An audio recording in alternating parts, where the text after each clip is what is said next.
What's up guys, this is Aditya and welcome to Adi Settlers. We are officially kicking off our brand new Morocco Travel Series and we are starting with the most important step, getting you into the country. Today, I am showing you exactly how to apply for the Moroccan Tourist eVisa step by step so you don't get rejected. Let's skip the small talk and jump straight into my laptop screen right now. Alright, here we are. You want to go to the only official government portal, accessmaroc.ma. I have put the direct link in the description below so you don't end up on a scam site. Now let's walk through every single click. Right here on the home page, the first step is to click verify your eligibility.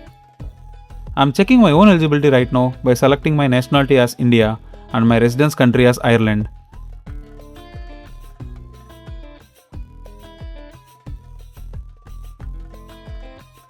As you can see, the system confirms I'm eligible, so I'll click on apply for an eVisa. Next, the system asks you for your email address, type it in, and they will send you a verification code, enter that code, and we are into the main form.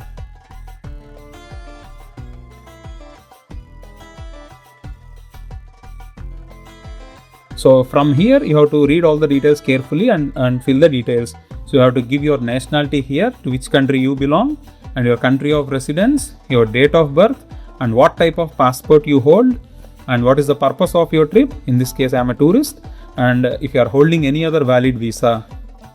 So once you fill this, you will move to the next section. The next section is the most important thing, because if you are not satisfying any of the criteria here which are ticked, the chances of rejection of your visa is very high. So I really suggest you to satisfy all these conditions before you proceed with your application. So the next section is filling your personal information, where you give your first name, last name, your date of birth, place of birth, your mobile number. You can give any mobile number that you can here even give the mobile number of the place you live rather than the nationality of you. That's up to you. You can give the email ID. But you give the working mobile number, and you have to give the citizenship country, then occupation, what are you doing, and what document you have, the passport type. That means like you're having an ordinary passport, a diplomatic passport, etc. Then you have to give the passport number and the country of issue, and you have to also give the expiry date and date of issue of your passport. So once you complete this personal information section, please do it carefully, because the immigration officers will be cross-checking your name with the passport, and any mismatch even with the occupation, they'll try to put your questions with the occupation as well. So sometimes when there is a mismatch, then that will take you to trouble. You have to wait so long in the queues and all to sort the problems. So just fill your details very accurately here. This is another important section where you have to give your estimated date of arrival in Morocco and your expected date to leave Morocco. This may not be accurate. You need not give these details accurate, but give within the range of your flight tickets booking. Now we reach the documents to be provided section. You need 4 files ready. First, a clear digital scan of your total passport. Second, a passport style digital photo with clean white background. Third, a PDF of your return flight ticket. And fourth, your confirmed hotel or Riyadh booking. Click browse on each field and attach the matching file. Let me stress this. Do not use fake flight ticket generators or fake hotel bookings. The authorities verify this sometimes and your visa may get rejected. Also make sure all your uploads are crystal clear. Blurry files or name mismatches are the top reasons for visa refusal. Once everything is attached, click validate your request. This takes you to the final payment page.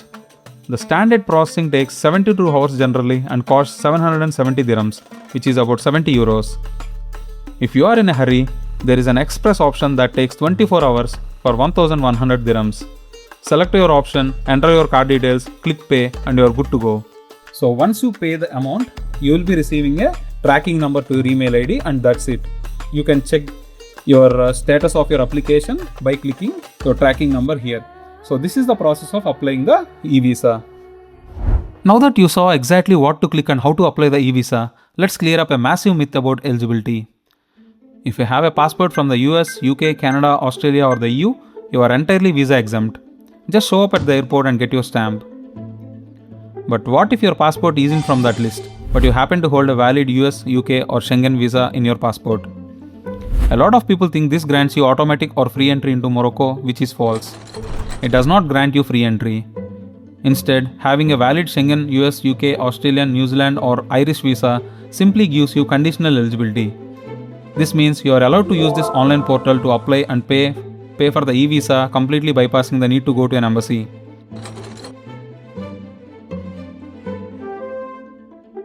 And what about banned countries? Morocco doesn't really have a strict public list of banned nationalities.